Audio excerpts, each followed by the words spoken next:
going to talk about calorie-free and low-calorie beverages. Replacing your high-calorie, sugar-sweetened beverages with no or low-calorie beverages is a great way to decrease your total caloric intake for the day.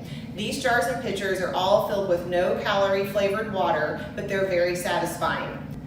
Using the fruit and vegetable scraps from cooking throughout the week is a great way to add flavor to your water. This is just a lemon lime, very simple combination. So if you're using lemon and lime and you're cooking during the week, just save those ends to put in the water. This also is just some scraps from ginger and strawberries. So instead of including the entire berry, I've just used the tops and then used the berries for snacking or fruit salad.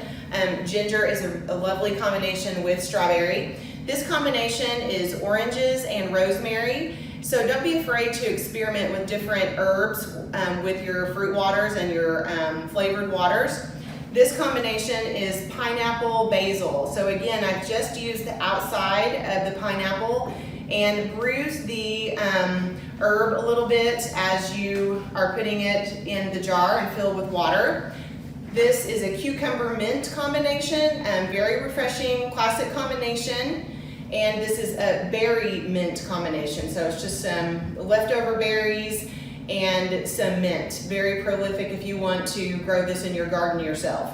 So the berries, they don't have to be in top quality. If you have some berries that are maybe you're kind of looking a little sad, this is a great time to use them. Always refrigerate your flavored waters because they can tend to start tasting a little bit old, almost tasting a little bit alcohol-y after a couple of days. It's not turning into alcohol, but do refrigerate these and they will keep for 1 to 2 days. So making a spritzer is another low-calorie beverage option. So this is 1 ounce of freshly squeezed orange juice. So I just squeezed an orange and that's about 15 calories. And then I'm gonna top it with about 6 ounces of sparkling water. So you could use club soda, which is calorie-free.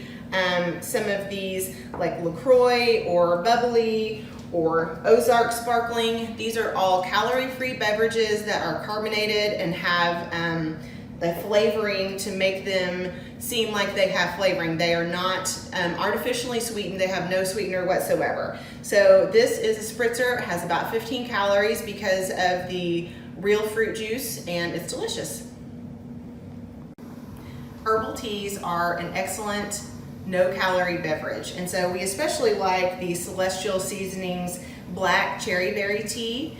And I have the water on to boil, and I have my Pyrex container here ready to take on the boiling water. So you would not want to pour boiling water directly into a glass pitcher because that could cause it to crack. You want to make sure to use something like Pyrex, which is properly tempered. You also would not want to pour the boiling water into a plastic jug because that is not as safe either, just from taking in tiny amounts of plastic.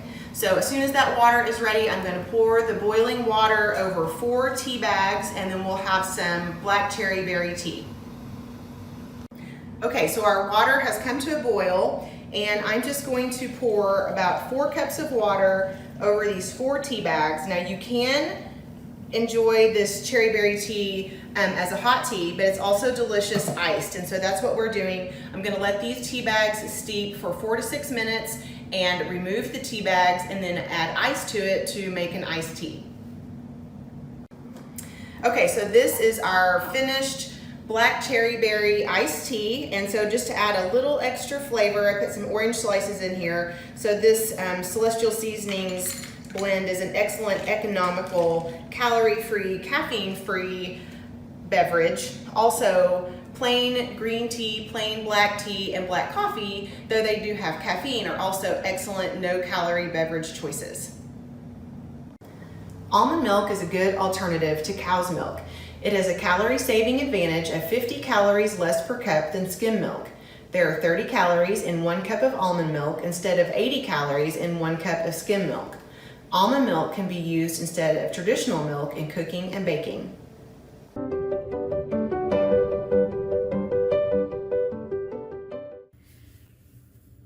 An effective part of lifestyle medicine practice is writing a nutrition prescription that's evidence-based and that you know is going to have clinical impact on your patient if they are able to achieve that goal.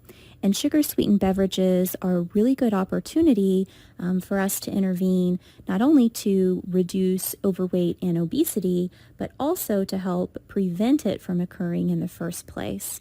On average, most adults in the U.S. are taking in 200 calories or so from sugary beverages each day, and this is around 17 ounces of soda to give you an equivalent of what that looks like. And we know from observational cohort studies that sugary beverages actually can cause weight gain among people who are not obese, so they should be considered as risk factors for obesity. We also know that sugary beverages are a risk factor for higher waist circumference, which we know is a separate risk factor for cardiometabolic disease. And it doesn't take very much to do this.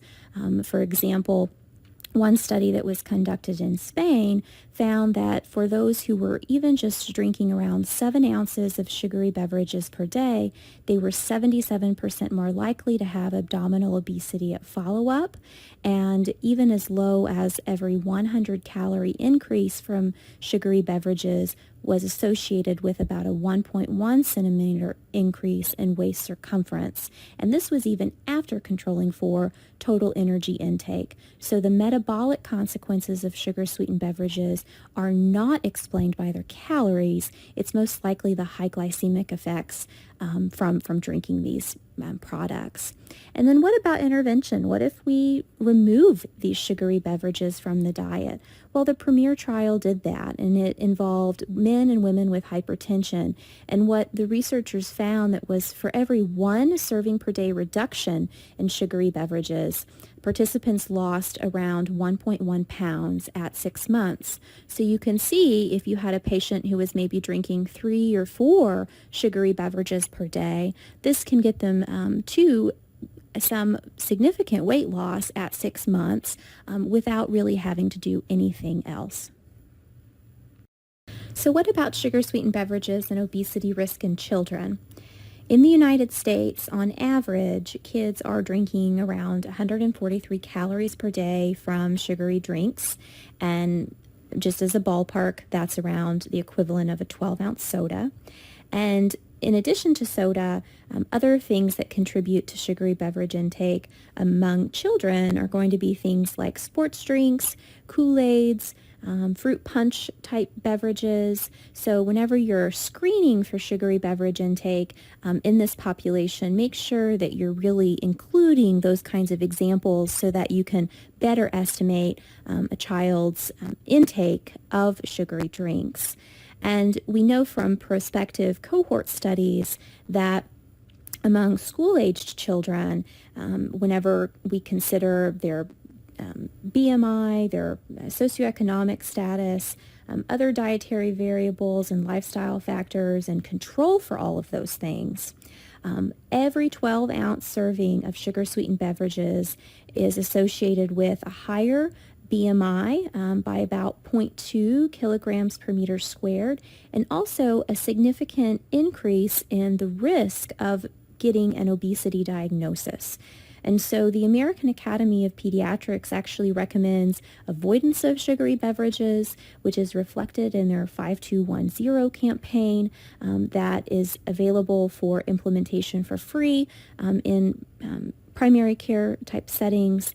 And it's really important to have these conversations early, even if a child is not obese. We want to do a recommendation to not drink sugar-sweetened beverages to help to prevent obesity and overweight from developing in the future.